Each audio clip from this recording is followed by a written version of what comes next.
iniciando mais uma aula, a parte 2 do capítulo de águas subterrâneas, mas nesse momento uma alegria muito grande de informar para vocês que saiu o resultado do ENAD de 2019, onde vários cursos de engenharia da UFESA foram avaliados, os cursos de engenharia civil dos 4 campos foram avaliados, engenharia de produção, engenharia química, elétrica, mecânica, computação. De todos eles, o único curso que obteve nota máxima, conceito 5 no ENAD, foi o curso de engenharia civil da UFESA do campus de Mossoró, o nosso curso, pessoal. Então isso é um motivo de muita alegria, isso é reflexo de um trabalho muito sério, muito comprometido, da coordenação do curso, na pessoa do professor Júnior, que tocou isso daí, dos professores do curso de uma forma geral, que realmente tem compromisso de ensinar buscando nível alto, de ensinar fazendo com que você tenha competência, qualidade para disputar a vaga com quem quer que seja, de qualquer instituição que seja, tá? Então nós já éramos conceito 4 na avaliação do MEC e agora somos conceito 5 no ENAD, tá? Então a gente está buscando aí um curso de excelência. Parabéns principalmente aos alunos que entenderam essa mensagem, que se dedicaram, que fizeram parte de tudo isso, que participaram de estudo demais, de projeto, de pesquisa, de extensão, que viraram dias e noites estudando para obter esse nível. Hoje nós temos alunos do nosso campus, egressos do nosso campus, fazendo mestrado, doutorado em várias instituições, passando em concursos públicos de várias instituições. O Francisco foi um que passou, se não me engano, na Federal Rural de Pernambuco.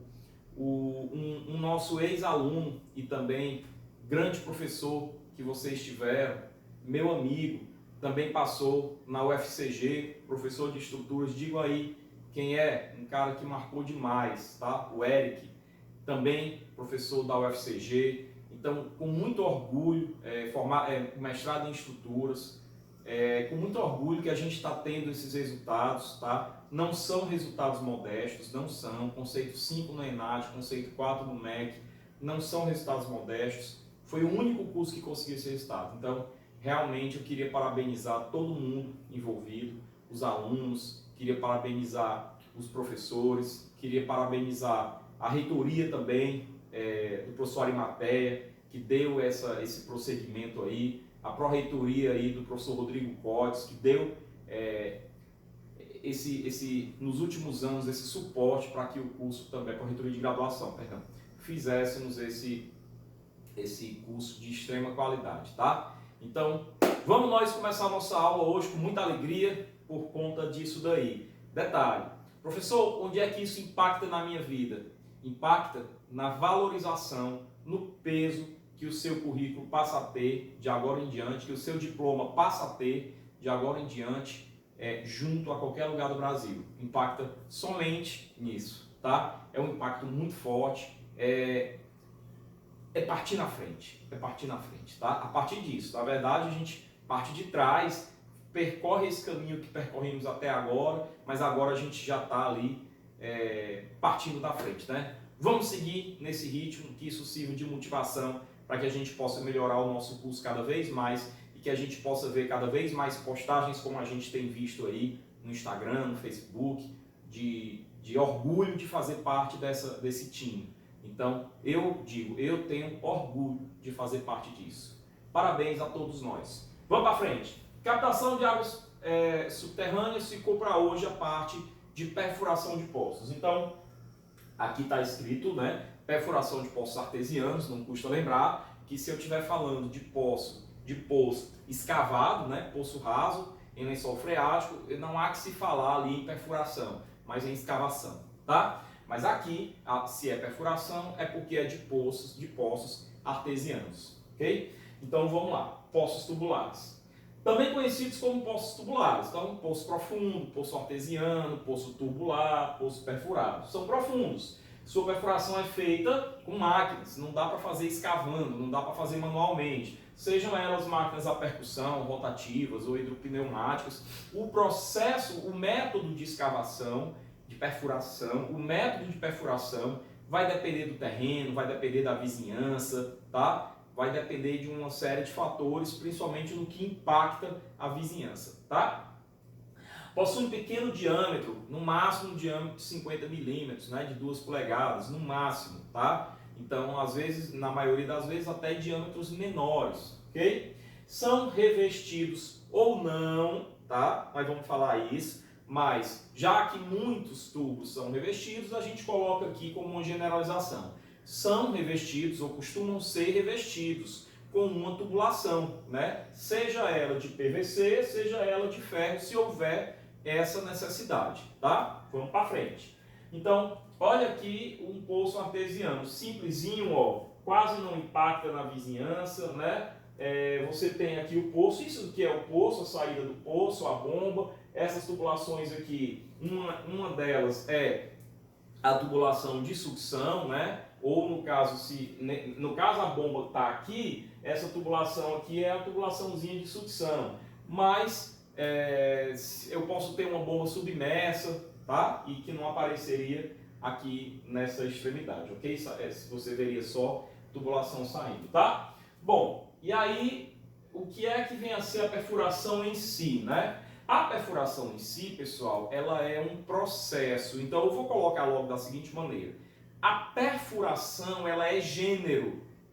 E as etapas da perfuração, onde uma delas se chama perfuração, são espécies. Ou seja, a perfuração é um processo, ela é um gênero e ela tem várias etapas. A perfuração propriamente dita, que seria uma espécie, a completação, limpeza, desenvolvimento, bombeamento e a instalação. Nós vamos ver, os nossos slides hoje têm como base esse slide aqui, tá? Então nós vamos ver o que é cada uma dessas etapas da perfuração de um poço artesiano, da perfuração enquanto processo. Então, é o ato de perfurar o aquífero através de máquinas apropriadas por métodos específicos, seja hidropneumático, rotativo, ok? A perfuração dos poços tubulares é composta por várias etapas, está aqui, ó. Perfuração propriamente dita, memoriza aí, ó, são 6 etapas. Completação, limpeza, desenvolvimento, bombeamento e a instalação, tá? 6 etapas, 6 etapas, ok? Então, vamos para frente. Então aqui eu já começo falando da completação, tá? Da completação. Por quê?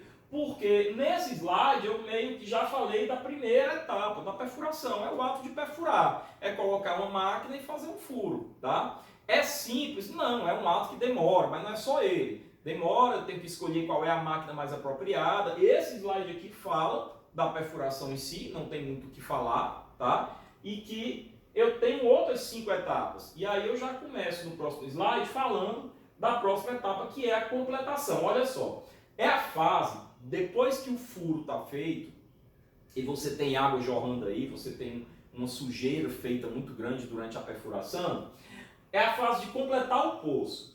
Colocar a tubulação do poço, aí olha o que está escrito aqui, ó, entre parênteses, revestimento e filtro, tá? Revestimento e filtro. Ah, professor, então deixa eu ver se eu entendi.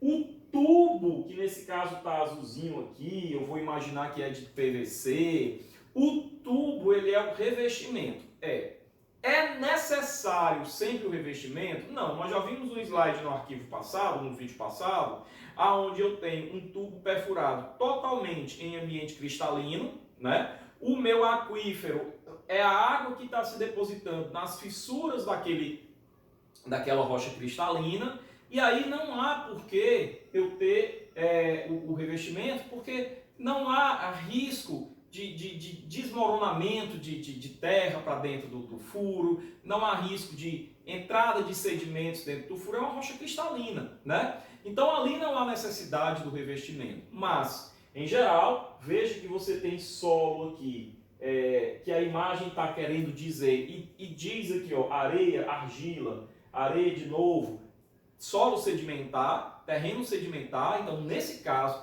enquanto o perfil estratigráfico do solo for terreno sedimentar, eu preciso sim fazer o revestimento, né? Então eu coloco um revestimentozinho aqui, um tubo de PVC ou de ferro. Vai do gosto, vai da necessidade, vai da estratigrafia do solo também. O cascalho, que é o pré-filtro, e o cimento, que é a cimentação. Então, veja, vamos lá, vamos entender aqui, ó. Nessa imagem você tem o tubo, né? E a partir daqui é tubo também, mas é um tubo ranhurado, ele tem ranhuras. Para quê? Para permitir a entrada de água. Então essa área aqui, daqui para baixo, é a extração de água. É a parte que recebe a água do poço, tá? E obviamente essa água vai vir do poço, do aquífero, aliás. E essa água vai entrar aqui sob pressão também, tá? Ok. Vejam que, professor, somente um tubo ranhurado, ele não vai impedir que entre água, que entre areia, que entre sedimentos dentro do tubo, realmente ele não vai impedir. Vai entrar água e vai entrar sedimento. Agora, o que é que vai impedir? Note que ele colocou aqui, ó, cascalho, pré-filtro, tá? Então, olha que está escrito aqui, pré-filtro, ó. Eu tenho essa partezinha cinza que, na verdade, é um anel de brita, é um anel de cascalho colocado ao redor do tubo. Isso daí é o que a gente chama de pré-filtro. Isso daí, por si só, já evita a entrada de sedimentos dentro da área de extração, dentro da área do tubo, tá? E vejam que ele tem aqui, ó, o cascalho, que é o pré-filtro, que é ao redor, e aí ele tem aqui a cimentação, ó. Agora, o cimento é a base, é lá no final, ó, uma cimentaçãozinha. Por quê? Porque a área de extração é lateral, não é no fundo, tá? Não é no fundo, é lateral. Então eu tenho que colocar, antes de mais nada, uma cimentaçãozinha lá embaixo, até para eu também poder ancorar direitinho por baixo a minha tubulação, né? E utilizar como área de extração apenas essa área lateral, tá? Professor, e o que é que vem a ser isso daqui onde está escrito centralizador? Realmente eu tenho que garantir, através de uma espécie de guia, que a tubulação fique retinha e que ela fique bem no centro, né? Ou seja, que a largura do anel de cascalho, do pré-filtro, seja a mesma ao redor, tá? Então ele tem que centralizar. Então ele coloca aqui algumas argolazinhas para centralizar essa tubulação. Indicado para poços perfurados em material inconsolidado, ou seja, a completação que é o revestimento, o filtro, tá? É indicado para materiais inconsolidados, rochas sedimentares, solos, né? Areia, argila, e não para terreno cristalino. Simples assim, tá? E em rochas sedimentares onde são instalados filtros. Então o filtro nada mais é do que a tubulação ranhurada que vai permitir a água entrar. Mas professor, se eu tiver um poço desse perfurado em uma rocha cristalina, não há necessidade nem de revestimento nem de filtro, porque ele vai filtrar o que se não está entrando nada além do que água, né? Você tem ali um aquífero instalado numa fissura de uma rocha cristalina, ali você não tem sedimentos, tá? Então ali não há necessidade do filtro, que seria, repito, a tubulação de PVC ranhurada, do pré-filtro, que seria um anel ao redor dele de brita, de cascalho, tá? E não precisa também do cimento lá na base, da cimentação, tá?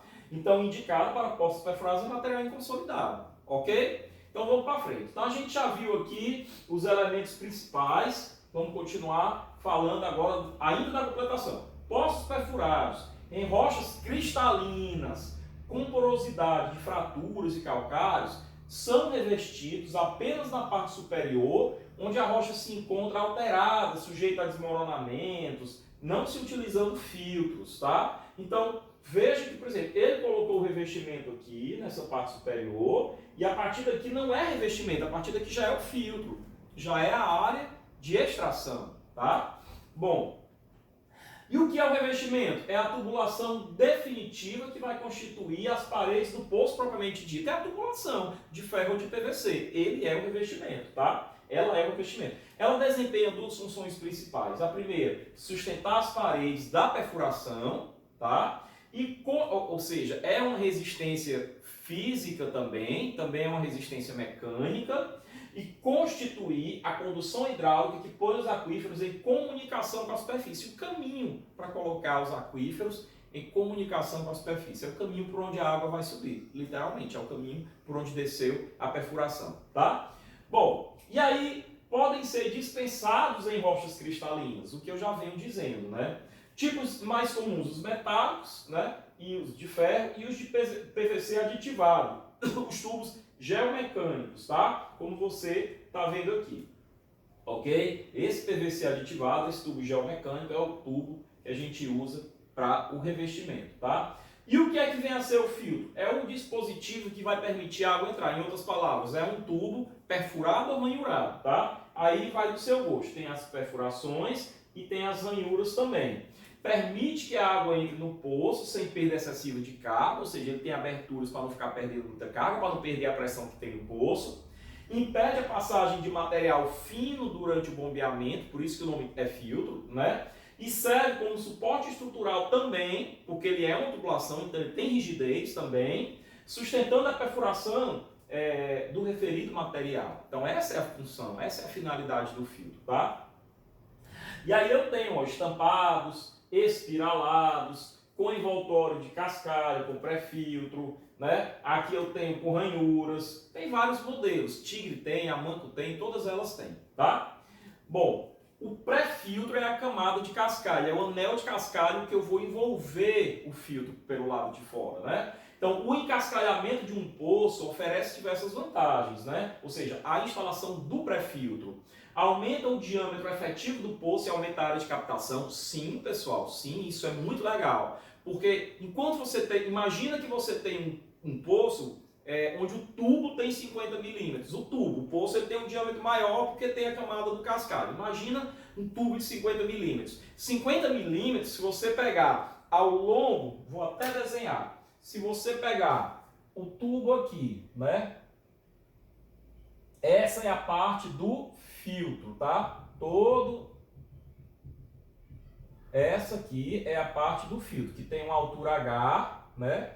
E que tem um diâmetro D, tá? Se você imaginar aqui uma tesoura, né? E você cortar nessa direção, você vai ter isso daqui, né? Você vai ter isso daqui. Uma altura H, né? E a área da circunferência de diâmetro D, isso daqui passa a ter um comprimento 2πr ou πd, né? Bom, então você vai ter uma área que é πdh, né? Uma área que é πdh, né? Ora, se você imaginar que tem aqui uma camada de cascalho ao redor, tá? Se você imaginar que tem uma camada de cascalho ao redor, você passa a ter um D do pré-filtro, vamos chamar de D do cascalho, DC, tá? Então você passa a ter isso daqui aumentado, ó. Você passa a ter isso daqui aumentado e isso daqui passa a ter, deixa eu tirar isso aqui, passa a ter uma extensão de π D do cascalho, né? Então essa área vai ser maior, essa área de extração vai ser maior, porque a água já passa através do cascalho, né? E você tem dois momentos de filtrar, no cascalho, no pré-filtro e no próprio filtro, de eliminar, de evitar, aliás, que os sedimentos entrem. Então você tem uma área de extração maior, e isso é interessante. Então esse poço aí pode te dar uma vazão maior, tá? Então aumenta o diâmetro efetivo do poço e a área de captação, aumentando-se o diâmetro, reduz-se a velocidade de entrada da água, ou seja, reduz o impacto com a velocidade entra, evitando danos à tubulação, reduz as perdas por fricção, diminuindo o rebaixamento e aumentando a capacidade específica. Opa, professor, o que é rebaixamento e o que é capacidade específica em vazão por Q por S, eu acho que é litro por segundo, em que vazão por área, tá? A gente vai explicar isso daí, pessoal, daqui a pouco, quando a gente for ver aqui algumas variáveis que tem sobre o funcionamento, sobre a extração de água, o momento em que eu estou bombeando, sobre o bombeamento, tá? Então guarda um pouquinho aí esse aspecto para entender sobre o rebaixamento e sobre a vazão específica. Desde já, o que é importante? Que realmente no projeto de um poço, eu procure ter como meta obter o menor rebaixamento possível e a maior vazão específica possível, a maior capacidade específica e a vazão específica possível, tá? Então eu tenho que ter, anote isso daí, essas metas, obter o menor rebaixamento possível e a maior vazão específica possível, tá bom? Aí já, em alguns slides para frente, a gente vai ver o que é nível estático, nível dinâmico, rebaixamento, raio de influência, cone de depressão e vazão específica. Já a gente vai ver o que é isso, tá? Bom, então diminuindo o rebaixamento, diminui também o total de tubulação a ser colocada dentro do poço, diminui-se a necessidade de ter uma bomba muito potente, ou seja, eu posso comprar uma bomba menor, tá? Para recalcar água, uma bomba de potência menor para recalcar água. Então essas são as minhas metas, tá? Evita colapso sobre o filtro, resultando em maior vida útil ao poço. Lógico, se eu não coloco pré-filtro, eu vou ter os sedimentos ali se avizinhando pelo lado de fora do pré-filtro. É lógico que com o tempo eu posso vir a ter entupimentos de algumas entradinhas do pré-filtro, né? Do filtro, perdão. Então o pré-filtro ele funciona como uma camada extra de proteção ao filtro, tá?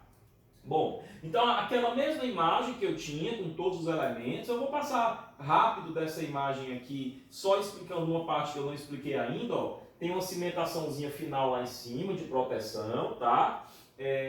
Veja que aqui, enquanto o terreno é muito sedimentar, ele colocou, pela questão da resistência, também uma cimentação, ou seja, um anel cimentado até uma certa profundidade, tá? E a partir dali não é o anel cimentado mais, é a brita. Obviamente que primeiro você constrói e vai colocando os elementos de baixo para cima. Então primeiro você faz a cimentação, coloca logo a tubulação, centraliza, usa esses anéis centralizadores, tá? Aí depois você vai envolvendo a brita ao redor até uma certa altura, tá? Uma altura projetada, e a partir daí você completa com cimento e faz essa cimentação aqui na base das superfícies para proteção, tá? Proteção da estabilidade da tubulação.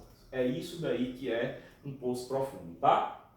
Bom, note que eu coloquei aqui algumas situações. Vejam que o terreno aqui ele está mudando o seu perfil estratigráfico, né? Num primeiro momento aqui, nessa região onde esse poço está instalado, eu tenho aqui um solo totalmente cristalino, né? Então, totalmente cristalino, essa imagem aqui representa a perfuração, né? Somente nessa região onde o solo é bem sedimental, nessa região aqui, é que eu fiz aqui uma cimentação, isso aqui cinza representa a cimentação, tá?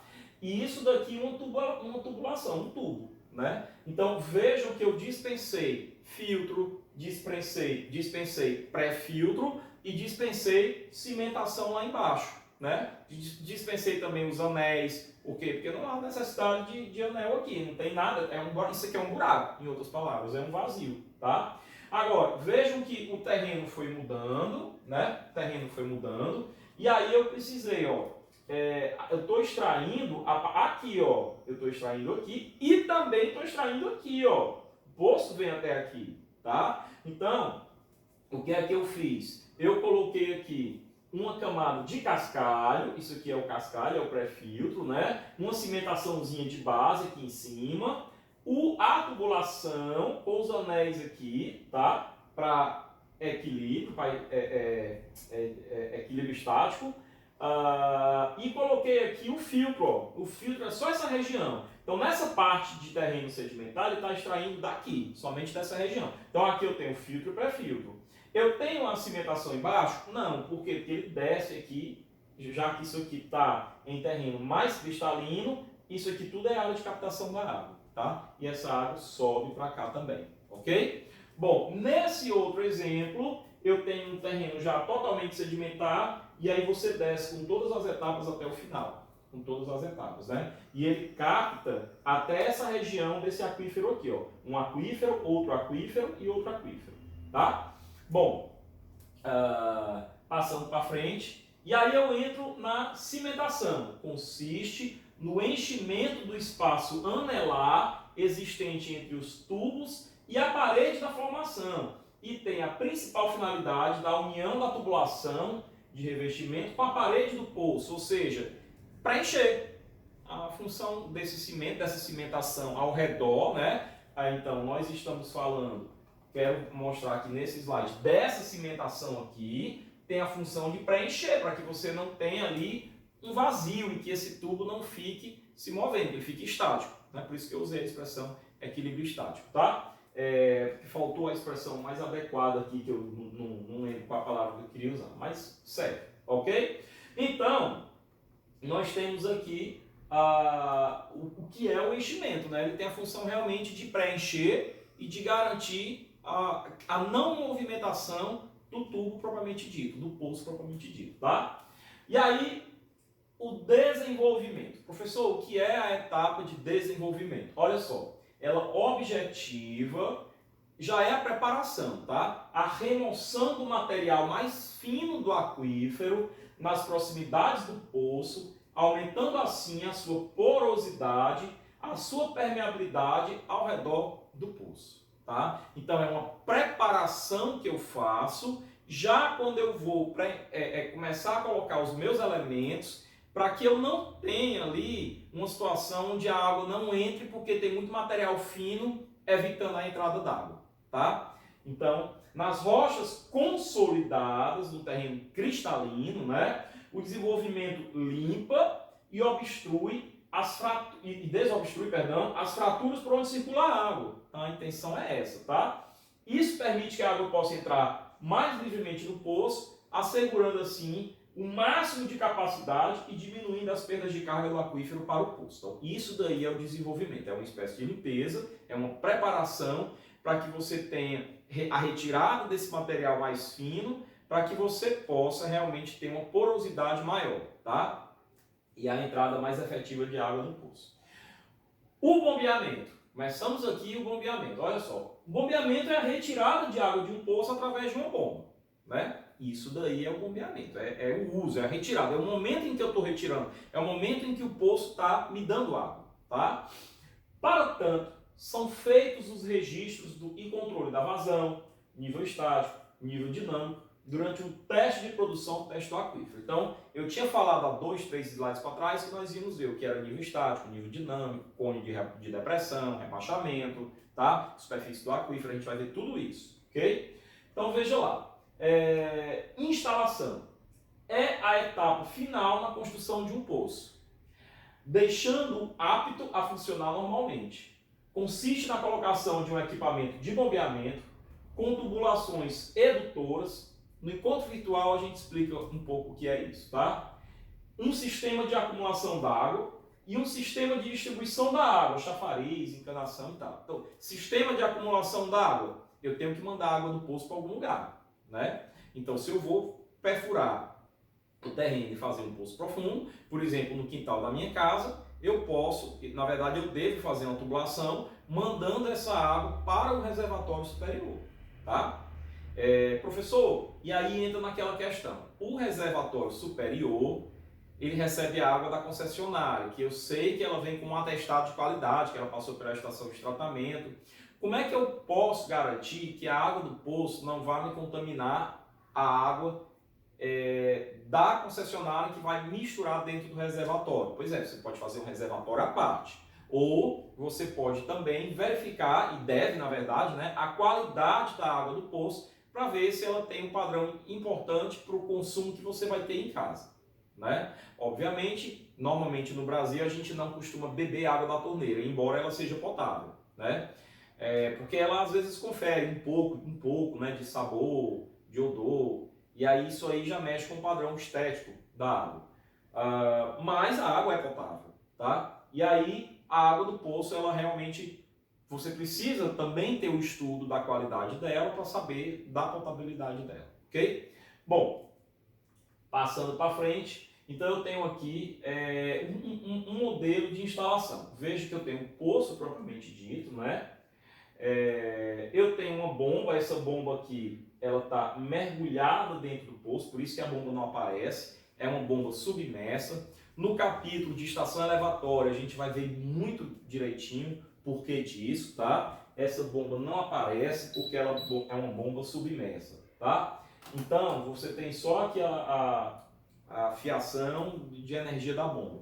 E aqui a tubulação de recalque, nesse caso essa tubulação ela é de recalque, porque a bomba está lá dentro. O que a bomba manda para fora já é recalque, então essa tubulação de recalque que vai mandar a água para essa caixa d'água. E aí eu vou ter a minha distribuição, que nesse esqueminha aí é através de chafariz, né? E aqui eu tenho uma casa de bomba, um quadro elétrico e tudo, né? Para ligar a bomba e tudo, tá? Muitas vezes ela é uma casinha baixinha, você se abaixa, tem um controle lá, tá?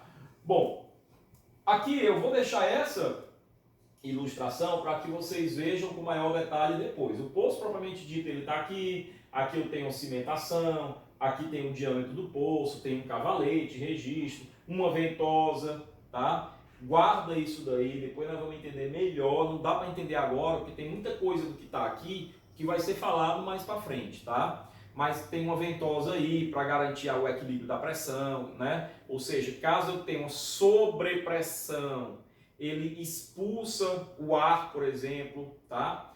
Ou ele expulsa água na sobrepressão. Caso eu tenha, na verdade é para expulsar o ar, né?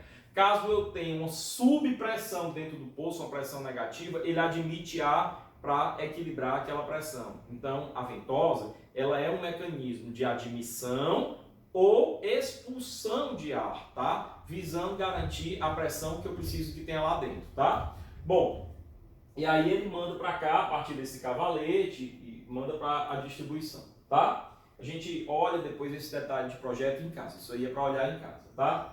Outro detalhe é a mesma coisa, só que visto em planta, visto de cima, ok? O poço, o detalhe da distribuição, a ventosa, tá tudo aí, tá? Bom, características em rochas cristalinas. Olha só, profundidade máxima em torno de 80 metros, é frequente a profundidade de 660 metros você encontrar o aquífero. Agora, cuidado, isso aí é muito subjetivo, tá? Isso aqui é em rocha cristalina. Nem todo poço profundo é em rocha cristalina, né? Mas isso aqui é rocha cristalina. A partir de 80 metros, né, na verdade, você já tem o aquífero. Mas tem aquíferos onde a profundidade realmente é muito maior. É o caso da cidade de Mossoró. O lençol subterrâneo de Mossoró ele é muito profundo. Por isso que a água vem tão quente, tá? Por essa razão, porque é muito profundo, tá? Diâmetros mais frequentes, 4 polegadas a 6 polegadas, ou seja, 100 milímetros a 150 milímetros, ok? Ou seja, 10 centímetros, né? Aqui eu posso chegar até 500 milímetros, que é 50 centímetros, né? Que a gente tinha falado. Perfurados com máquinas apropriadas, percussão, ar comprimido. No caso de ser em rocha cristalina, como a gente já falou, dispensa revestimento, filtro e pré-filtro. Já sabíamos também. Captam aquíferos fissurais, que é a água que está nas fissuras da rocha. Não é um bolsão, não é um piscinão, tá? Geralmente, eles dão baixas vazões, porque são as águas que estão nas fissuras, não é um bolsão, né? Então, mede de 2 a 5 metros cúbicos por hora. Não é uma vazão grande comparada a outras vazões que outros poços podem me dar se forem instalados em terrenos mais sedimentares, tá? Então, servindo de forma ideal para abastecimentos de pequenas populações, né? Casas, vilas, pequenas comunidades, né? Serve para isso, ok? Bom, profundidade, se for em rocha sedimentar, aí olha só, podendo atingir mais de 1000 metros de profundidade. Então esse daí é o caso mais típico da cidade de Mossoró, tá? Diâmetros variando entre 4 polegadas e 22 polegadas, tá? Olha aí, ó, 4 polegadas, que já são 100 milímetros, e 22 polegadas. São diâmetros, eu acho até que isso aqui deve ter um erro. Depois eu vou verificar que esse valor tá estranho, mas vou verificar. Porque os diâmetros dos poços realmente não são grandes, tá? Perfurados com máquinas apropriadas, percussão, rotação são mais utilizadas. É óbvio, pessoal, que quem vai fazer a perfuração não é você, a não ser que você tenha uma empresa de perfuração de poços, né? E aí, além de você, engenheiro civil, para fazer a parte da obra em si, você vai ter que ter um geólogo para fazer todo o estudo do subsolo, tudo isso, tá?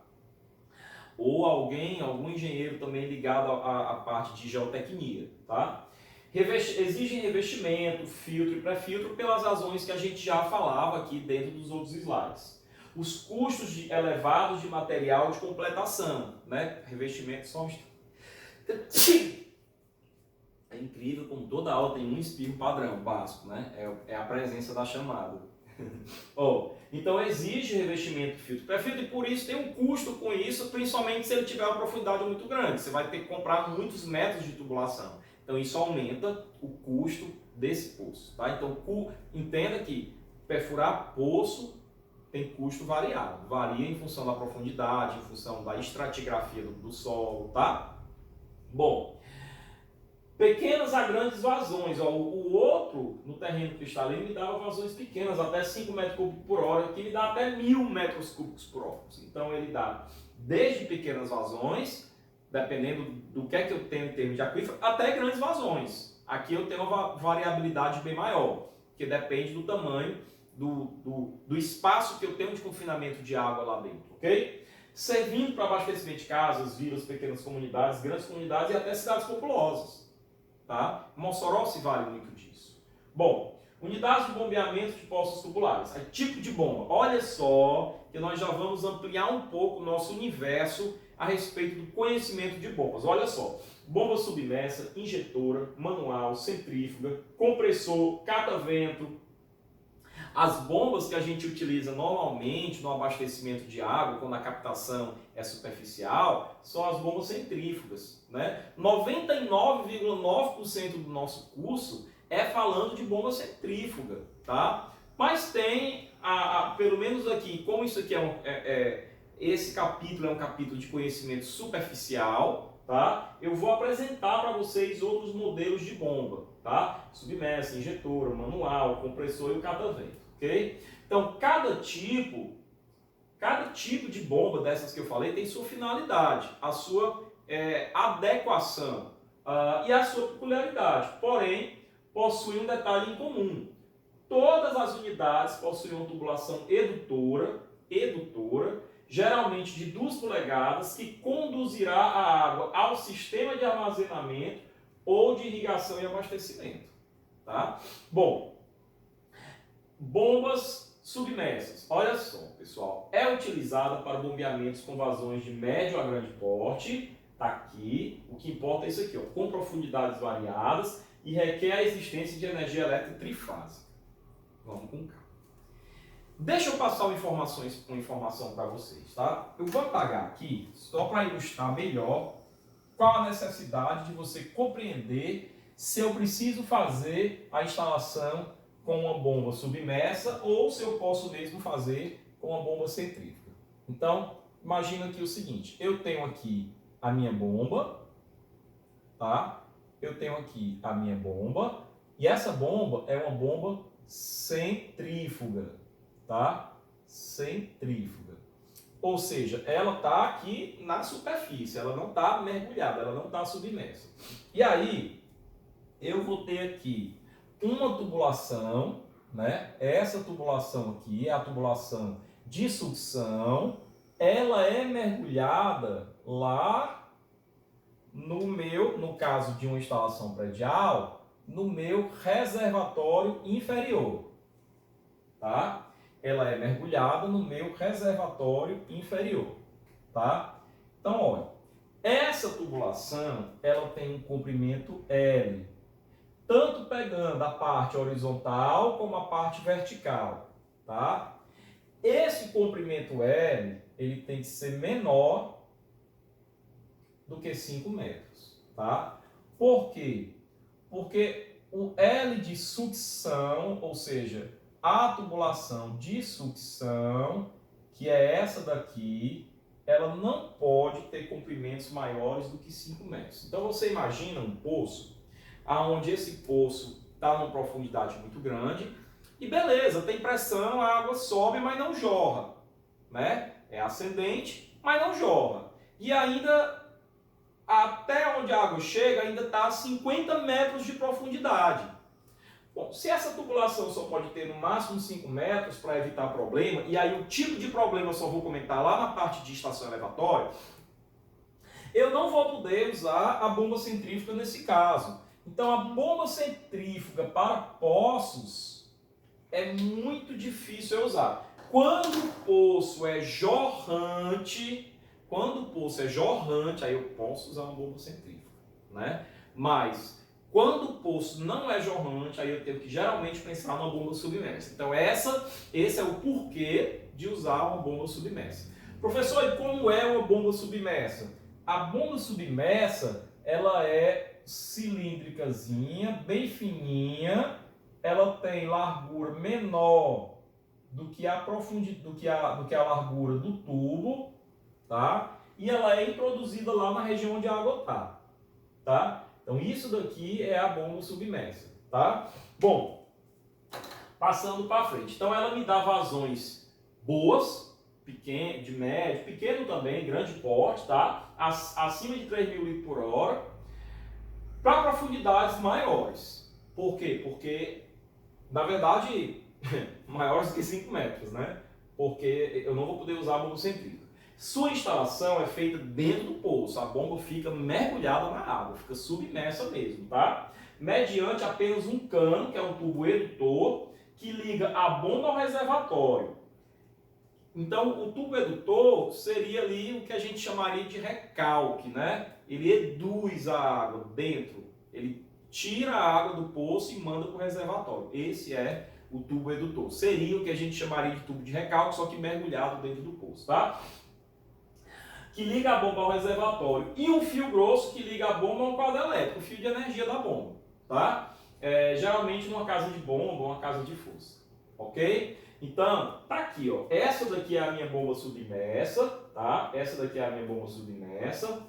E não confunda o tubo de PVC que constitui o revestimento do poço, as paredes do poço, que é esse mais largo, com a tubulaçãozinha de edução, ó. Aqui está escrito até aqui, ó, tubo de descarga, com a tubulação de edução, tubo edutor, ó. E um fio que vem enroladinho do tubo, ó. O fio vem para o quadro elétrico. E essa tubulaçãozinha é a que efetivamente está extraindo água do poço, tá? Essa tubulaçãozinha é a que efetivamente está extraindo água do poço, ok? Bom, e aí eu tenho a bomba injetora. Para bombeamentos com vazões de pequeno a médio porte, com profundidades variáveis. Funciona com energia elétrica, ela é bicombustível, como também com combustível de petróleo, né? Gasolina, querosene. Sua instalação é feita com um bico injetor, um válvula de pé, dentro do poço, mediante 2 canos. Um tubo injetor fino e um tubo edutor grosso, que liga o bico injetor à bomba, que fica fora do poço. Então, olha só. Então, a bomba injetora, ela fica fora do poço.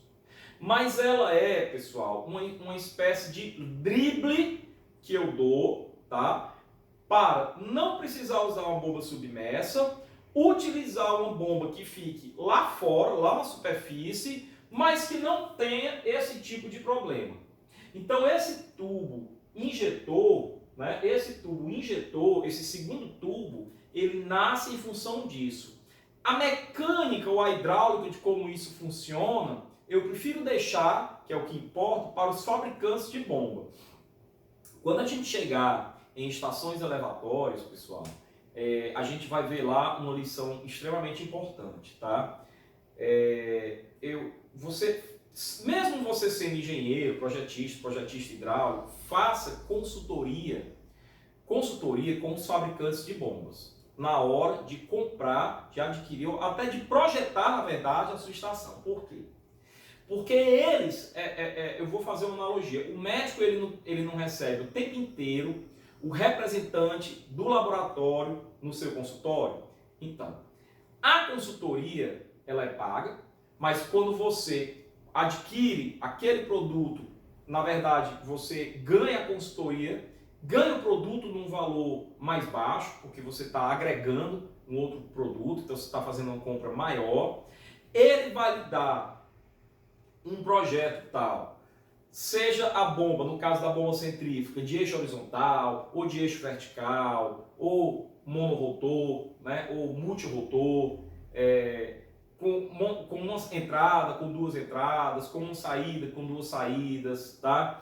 Axial ou radial, ele vai escolher a bomba mais adequada para que você tenha o melhor custo-benefício, o menor custo, a maior vida útil, a maior eficiência, tá? Então, realmente, é muito importante toda vez você fazer isso, até porque os fabricantes, eles têm constantemente essa tecnologia na ponta da língua deles, eles sabem fazer isso daí, tá? Então, isso é uma das coisas que vai ficar muito claro lá. Então, aqui eu digo a mesma coisa, professor, já me preparando para a pergunta que você vai me fazer no encontro virtual. Professor, qual é que eu vou usar? Qual a mais adequada? Converse com o fabricante, explique o seu caso, diga a vazão, diga a pressão, diga a profundidade, e aí ele vai dizer, olha, essa daqui é melhor, essa outra, tá bom? Faça esse projetozinho, vai valer a pena. Da bomba sairá um cano que conduzirá a água até o reservatório, que é a tubulação edutora, tá? Como a gente já sabe. Então vejam, pessoal, vejam que eu tenho aqui uma instalação de sucção, um bico injetor, que é uma válvula de pé, tá? Então aqui a gente chama de bico injetor, a bomba não está aqui dentro, a bomba está aqui fora. A bomba está aqui fora. Eu tenho duas tubulações, um de diâmetro maior, que é o tubo edutor. Pode ver que esse de diâmetro maior, olha só, é mais ou menos, ou equivale a esse de diâmetro de saída, porque é o que está retirando a água, tá? E esse tubo injetor, tá? E esse tubo injetor, que faz com que a bomba funcione sem a necessidade de isso daqui passar a ser um problema, tá? Então isso daí é a filosofia de uma bomba injetora. Bom, e aí eu tenho a bomba centrífuga, que é a que a gente usa em estações elevatórias, é a que fica lá fora, realmente, olha só. Para bombeamentos com vazões de pequeno porte, menores do que 3.600 litros por hora, mas com baixíssimas profundidades, pequenas, tá? Ou seja, a água tem que estar no máximo a 5 metros de distância, considerando esse trecho horizontal, inclusive. A profundidade é menor ainda do que 5, tá? Funciona tanto com energia elétrica como com combustível. Sua instalação é feita fora do poço, mediante apenas um tubo edutor, né, que é a tubulaçãozinha de sucção, que sai do poço diretamente para a bomba, situada numa casa de bomba. E aí, do motor da bomba tem um quadro elétrico, ó, eu tenho aqui a bomba, né, a válvula de pé com crivo, a sucção, né, essa instalação vocês já conhecem, o motor, a instalação da bomba, essa casinha não precisa ser uma casa de 3 metros de altura, pode ser uma casinha suficiente com altura para a bomba, né, com uma janelinha para abrir, e a tubulação de saída, tá? Então essa daí é a diferença, tá? E aí eu tenho a bomba manual, que é aquela que, pelo menos eu tenho mais idade que vocês, na minha época de infância, a gente ia para as barracas de praia de Fortaleza e era comum o chuveiro extrair água do lençol freático e aí você pegava uma bomba de manual e ficava bombeando, né? E aí no bombeamento você conseguia extrair a água, né? Parou de bombear, parou de tomar banho. Você tinha que bombear aqui e se molhar aqui, bombear aqui e se molhar aqui. Era mais ou menos assim esse tipo de banho. Vocês já devem ter ido a barracas de praia, em praias mais distantes das capitais, que ainda tem esse sistema, tá? Então, bombas manuais com baixíssimas vazões, muito pequenininhas, menores do que 500 litros por hora, baixas profundidades também, mas requer o trabalho braçal, tá? Sua instalação é feita diretamente acoplada à boca do poço, com um sistema de sucçãozinho dentro do poço, tá? Seu funcionamento, como dito, é manual, através dos movimentos na alavanca da bomba, ok? Bom, tá aqui a bomba manual, né? Não tem muito o que falar, é um dispositivo realmente bem simples, tá? E aí eu tenho o catavento, né? É quando o poço é instalado com uma estrutura metálica em torre, que na verdade vai evitar que eu fique fazendo o trabalho manual e o vento vai fazer esse trabalho, tá? Mas é uma filosofia muito parecida com a manual, né? Contendo no seu topo um sistema de hélices que aciona através da energia eólica um pistão que funciona dentro do poço e que vai bombear. né? Então, ao invés da força ser do braço, a força é do vento. O movimento de subida e descida do pistão eleva a água por um tubo edutor até a superfície. Simples assim. A diferença é como eu falei, tá? Bom, e o compressor, né? O compressor é um motor que vai sugar, né? Um motor externo, é injetado o ar comprimido dentro do poço através de um cano de reduzido diâmetro, ou seja, um injetor de ar, tá? O ar injetado faz com que a água suba até a superfície por um outro tubo, que é o tubo edutor, e caminha até a caixa d'água. Então eu tenho dois tubos, um que injeta ar, joga pressão, faz com que a água entre no tubo edutor, né? Mecanismo semelhante ali à bomba injetora, né? É a mesma filosofia ali da bomba injetora. Ao invés de ser uma bomba, é um compressor, tá? Bom, e aí hidráulica de poços. Essa parte aqui eu costumo passar, porque realmente isso aqui ensejaria uma outra disciplina, chamada hidráulica de poços, tá? Então eu vou passar esse slide aqui, não, isso aqui não, só o outro, só esse daqui, tá? Só esse daqui. Mas esse daqui é importante, olha só. Alguns termos que são importantes para a gente compreender, eu posso colocar uma questão na prova a respeito disso, tá? Nível estático, nível dinâmico. O que é nível estático? Ó, vai ter uma figura aqui que vai mostrar onde está o nível dinâmico, tá? Esse nível aqui, olha esse cone, a parte de baixo, tá? E onde está o nível estático, que seria esse nível aqui, tá? Não está aparecendo, mas é esse nível aqui, se tracejar. Superfície piezométrica original, isso aí seria o nível estático, tá? Eu acho que tem outra imagem que fala melhor, ó, aqui eu tenho o nível dinâmico e aqui eu tenho o que seria o nível estático, tá? Então vamos lá, vou mostrar aqui para a gente ler. Nível estático corresponde à pressão neutra do aquífero no ponto considerado, tá? É a superfície livre da água dentro do poço, medida a partir da superfície do solo e referida ao nível médio dos mares. Tá, vou explicar aqui, então vamos lá. Pessoal, vamos imaginar que o aquífero, ele está lá embaixo. Lá embaixo, está bem aqui, embaixo da TV, tá? Mas que quando eu faço a perfuração, a água sobe até um certo ponto, né? Como a gente já sabe, por quê? Porque ela tem pressão. Então ela sobe até que ponto? Ela sobe até esse ponto aqui, ó. Nesse exemplo, nessa linha tracejada, ela sobe até aqui. A água jorra, esse poço é jorrante? Não, esse poço aqui não é jorrante. É ascendente, mas não é jorrante. Eu tenho que colocar uma bomba lá e tudo, né? Então a água sobe até aqui, tá? O que é nível estático? Nível estático é a profundidade medida a partir do solo, a partir do terreno, até esse ponto onde a água sobe. Ora, se nesse ponto a água não sobe mais, é porque a pressão nesse ponto aqui é atmosférica, né? A pressão aqui é muito grande, a água sobe. À medida que vai subindo, a pressão vai diminuindo, né? Diminuindo. Quando chega aqui, ela não tem mais pressão para subir. A pressão zero, ou seja, ela passa a ser igual à pressão atmosférica, tá? Então, nesse nível aqui, aonde eu coloco a minha superfície piezométrica e que a minha pressão se torna igual à pressão atmosférica, isso aqui é o nível estático, certo? O que é que acontece durante o bombeamento? Durante o bombeamento, eu vou sugando água, tá? E vou retirando água. E os meus vizinhos que estão bombeando também vão retirando água. Quando eu retiro água, a pressão diminui. Mas a pressão não diminui de uma forma igual no terreno todo.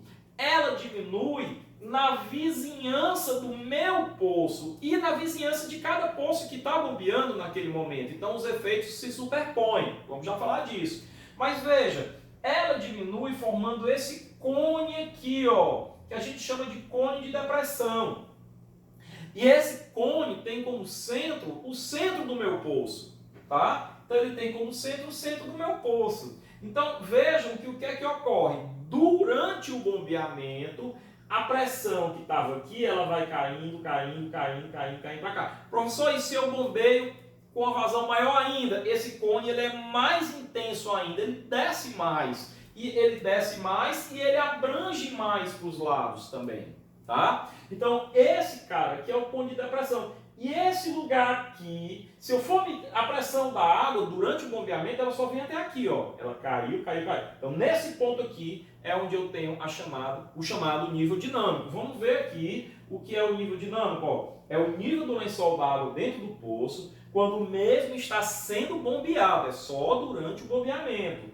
É medido a partir da superfície do solo até aquele ponto lá. Então, voltando, nível estático da superfície do solo até o ponto onde a pressão d'água é neutra, né? Sem o bombeamento. Nível dinâmico da superfície do solo até o ponto onde a pressão d'água é neutra durante o bombeamento. Forma-se esse cone de depressão. Significa o quê? Significa que se eu perfurar um poço bem aqui, e esse meu poço não estiver sendo utilizado, a pressão da água está aqui, ó. Mas se eu perfurar um poço bem aqui, e esse meu poço, na hora que eu for utilizar, estiver sendo utilizado, a pressão da água está bem aqui. Quanto mais perto eu tiver um outro poço desse poço, mais ele vai sentir a influência desse poço aqui. Percebem o porquê agora? Que não se pode sair construindo poço clandestinamente, porque a construção de um interfere na construção do outro. É igual uma coisa que se faz muito em Mossoró. A turma constrói casa sem reservatório inferior, sem cisterna, para funcionar como poço de sucção.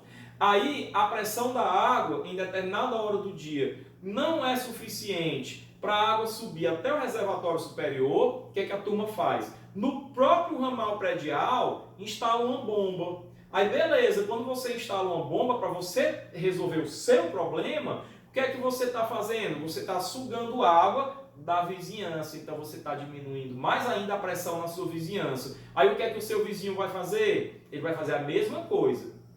Ele vai colocar uma bomba no ramal, também vai diminuir na vizinhança, aí a construção da bomba dele, a implantação da bomba dele, poderá um dia dar problema na sua. E as várias bombas que você tem, um na vizinhança, um contribuindo para prejudicar o outro, vão dar um problema geral. Por isso que você tem esse problema já de forma tão séria em Mossoró. Se vocês simplesmente resolvessem, todos vocês, o que eu digo os moradores, né, retirar suas bombas dos ramais prediais, a pressão talvez até melhorasse, normalizasse naquela região, naquele bairro. Então isso daqui é mais ou menos a mesma coisa. Um poço clandestino perto de outro é influenciado e influencia o outro. Por quê? Porque se esse poço aqui tem o seu cone de depressão, o poço vizinho tem o dele, e os efeitos se sobrepõem, formando um cone resultante mais profundo, de abrangência lateral maior. E o nível dinâmico baixando mais ainda, você precisa ter uma bomba mais potente ainda, porque você não vai ter que bombear água daqui, você vai ter que bombear água daqui. E aí, você colocou uma bomba para bombear água bem aqui, e aí de repente você percebe que essa bomba não está mais dando conta, mas não era a tua bomba. É que construíram poços na vizinhança. Esses poços também têm o seu cone de depressão durante o seu bombeamento.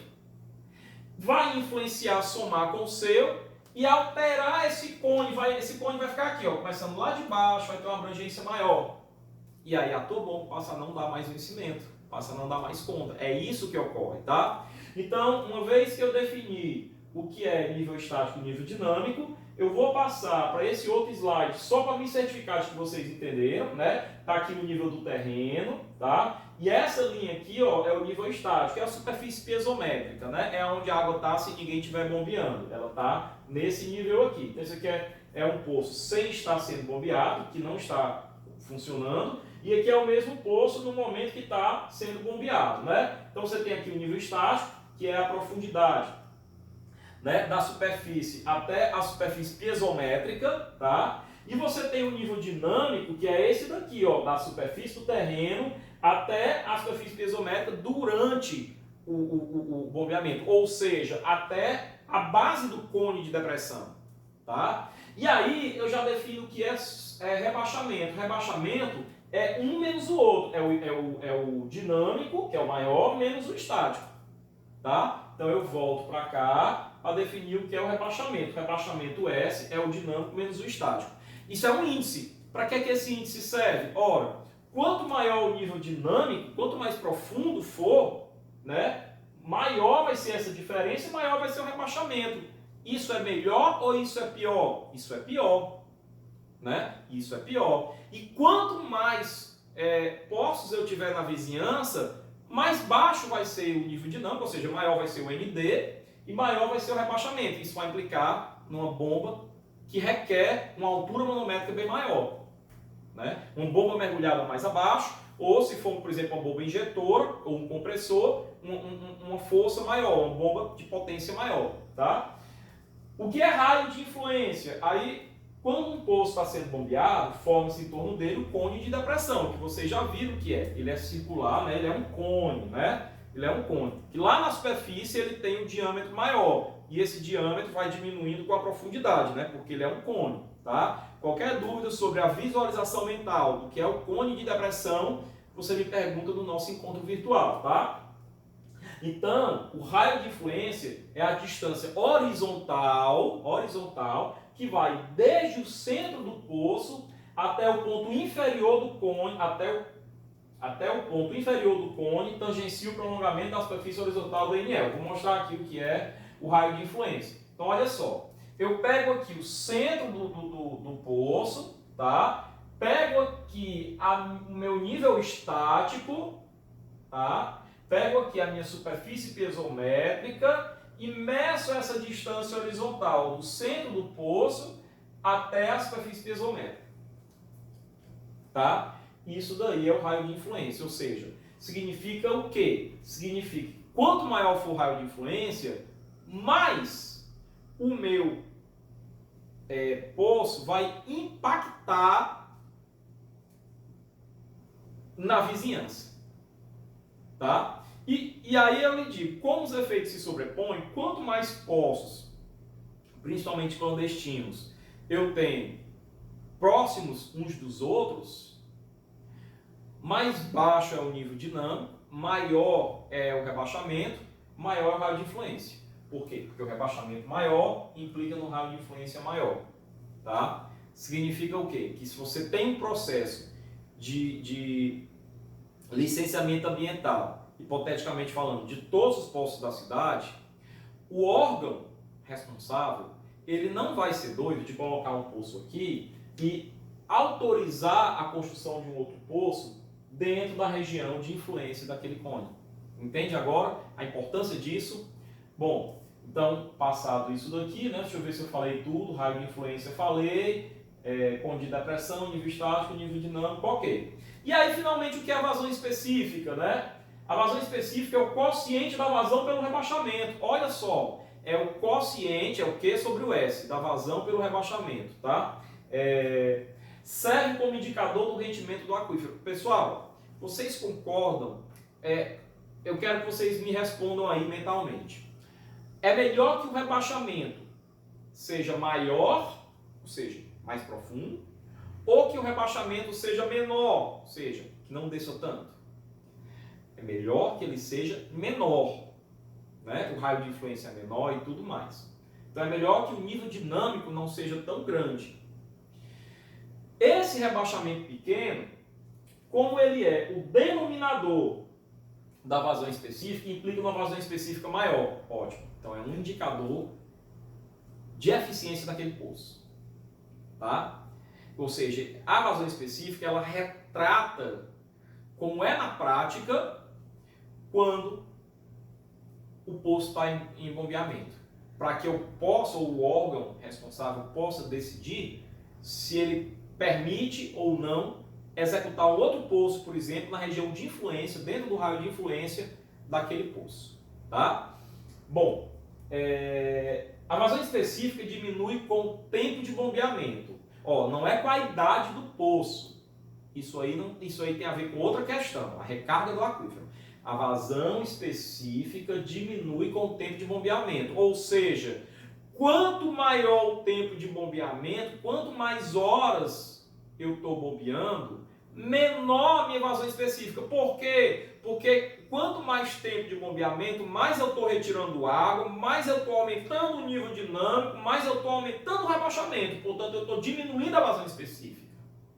Ficou claro, pessoal? Bom, então a vazão específica diminui com o tempo de bombeamento, devendo por isso ser indicada a data quando foi medida. Tá? Bom, considerações importantes. Cada cone de depressão difere do outro cone de depressão. Em função de quê? Da taxa de bombeamento, ou seja, de quanta água eu estou retirando, qual a vazão que eu estou retirando, da potência da bomba, né? Do tempo de bombeamento, bombas com mesma potência, com a mesma taxa de bombeamento, uma bombeando 10 minutos, outra bombeando 1 hora, vão influenciar em cones de depressão diferentes, né?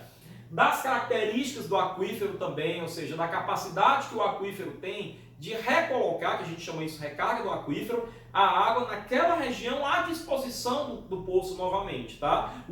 O aquífero, ele tem porosidade, né? Então, a água precisa ser transmitida, tem a transmissividade do aquífero, até chegar naquela região de novo. Então, depende da porosidade do aquífero, da inclinação do lençol, da recarga na zona de influência do poço.